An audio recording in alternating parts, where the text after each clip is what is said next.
திருச்சிற்றம்பலம். தினம் ஒரு திருமந்திரம். திருச்சிற்றம்பலம்.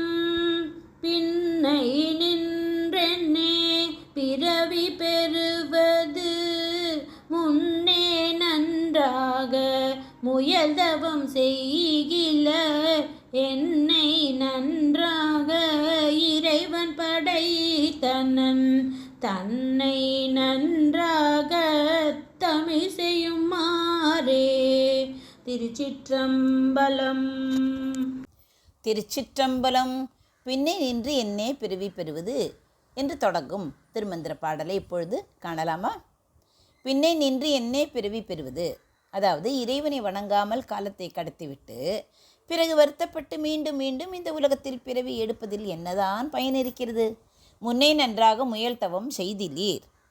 எவ்வளவு அழகாக கூறுகிறார் பாருங்கள். நீங்கள் முற்பிறவிகளிலோ அல்லது கடந்து போன காலத்திலோ இறைவனை அடைவதற்கு கடுமையான முறையான தவங்கள் செய்ய தவறிவிட்டீர்கள். என்னை நன்றாக இறைவன் படைத்தனன். ஆனால் இறைவன் என்னை திருமூலரை கூறுகிறார், மிகவும் சிறப்பான முறையில் தெளிந்த அறிவுடையவனாக படைத்திருக்கிறான். தன்னை நன்றாக தமிழ் செய்யுமாறே. எதற்காக தெரியுமா? இறைவனுடைய பெருமைகளையும் அவன் அருளும் தத்துவங்களையும் இந்த உலகத்தார் எளிமையாக புரிந்து கொள்ளும் வகையில் இனிமையான தமிழ் மொழியில் பாடி பரப்புவதற்காகவே என்னை அவன் படைத்துள்ளான். சுருக்கமாக சொன்னால், மனிதர்கள் தவம் செய்யாமல் பிறவி பெருங்கடலில் சிக்கி தவிக்கிறார்கள். அவர்களை நல்வழிப்படுத்தவும் இறைவனின் புகழை இனிமையான தமிழில் பாடி பரப்பவுமே இறைவன் என்னை இப்பூமியில் படைத்துள்ளான் என்கிறார் திருமூலர். இதன் பின்னணி கதையை இப்பொழுது பார்க்கலாம். கைலாய மலையில் சிவபெருமானின் நந்தியம் பெருமானிடம் உபதேசம் பெற்ற சிவயோகிகளில் ஒருவர் சுந்தரநாதர். இவர் பொதிகை மலையில் வாழும் தன் நண்பரான அகத்திய முனிவரை காண்பதற்காக தென்னகம் நோக்கி புறப்பட்டார். அவர் காவிரி ஆற்றின் கரையோரம் உள்ள சாத்தனூர் என்ற கிராமத்தை கடந்து செல்லும் போது அங்கிருந்த பசுக்கள் எல்லாம் ஒன்று சேர்ந்து அழுது கொண்டிருப்பதை கண்டார். அதற்கு காரணம் என்ன என்று காண வியந்தார். அந்த பசுக்களை மேய்க்கும் மூலன் என்ற இடையன் மேய்ப்பன் திடீரென இருந்து விட்டான். அதனால்தான் இந்த பசுக்கள் அழிகிறது என்று கண்டு கொண்டார். விலங்குகளின் துயரத்தை கண்டு மனம் உருகிய அந்த சிவயோகி தன் தவ வலிமையால் பரகாய பிரவேசம், அதாவது தன் உயிரை விடுத்து வேறொருவர் உடலுக்குள் புகுதல், அந்த பரகாய பிரவேசம் செய்தார். கைலாய யோகியின் உயிர் இறந்த மூலனின் உடலுக்குள் புகுந்தது. மூலன் உயிர் பெற்று எழுந்தான். பசுக்கள் மகிழ்ச்சி அடைந்தன. மாலையில் பசுக்களை கிராமத்தில் கொண்டு போய் விட்டுவிட்டு மூலனின் வீட்டிற்கு சென்றார்.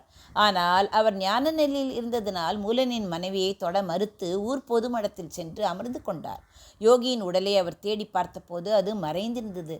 இது எதனால்? இறைவன் அதை மறைத்து விட்டார். இது ஒரு திருவிளையாடல். விதிவசத்தால் தான் அந்த மூலனின் உடலிலேயே வாழ வேண்டும் என்பதை உணர்ந்தார். மூலனின் உடம்பில் புகுந்து யோகி என்பதால் மக்கள் இவரை திருமூலர் என்று அழைத்தனர். அதன் பிறகு அவர் திருவாவடுதுறை திருத்தலத்திற்கு சென்று அங்கிருந்து ஒரு அரச மரத்தின் கீழ் ஆழமான தியானத்தில், அதாவது யோகநிஷ்டையில் அமர்ந்தார். திருமூலர் ஆண்டுக்கு ஒரு முறை மட்டுமே தன் தியானத்தை கலைப்பார். அப்படி தியானம் கலைந்து எழுந்தபோது அந்த ஆண்டின் ஞான அனுபவத்தை ஒரே ஒரு பாடலாக வடிப்பார். இப்படி 3000 ஆண்டுகள் வாழ்ந்து 3000 பாடல்களை பாடினார். அந்த தொகுப்பே திருமந்திரம் தமிழ் 3000 என்று அழைக்கப்படுகிறது. அப்படி தியானத்தில் இருந்து எழுந்து தமிழ் மொழியின் சிறப்பையும் தனக்கு இறைவன் கொடுத்த கடமையையும் உணர்ந்து பாடிய பாடல்தான் என்னை நன்றாக இறைவன் படைத்தனன் தன்னை நன்றாக தமிழ் செய்யுமாறே என்ற இந்த பாடல். இப்பாடல் மூலம் திருமூலர் தமிழ் மொழி என்பது வெறும் பேச்சு மொழி மட்டுமல்ல, அது இறைவனை அடைவதற்கும் ஆன்மீக ரகசியங்களை அறிவதற்கும் உகந்த ஒரு பெரிய அரிய வழிபாட்டு மொழி என்பதை ஆணித்தரமாக உணர்த்துகிறார். அதனால் நேயர்களே, தமிழை தெரியாதவர்கள் தமிழை இன்றிலிருந்து கற்றுக்கொள்ள முயலுங்கள்.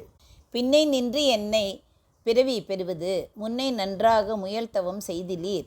என்னை நன்றாக இறைவன் படைத்தனன் தன்னை நன்றாக தமிழ் செய்யுமாறே. நன்றி, வணக்கம். உமா பாலசுப்ரமணியன்.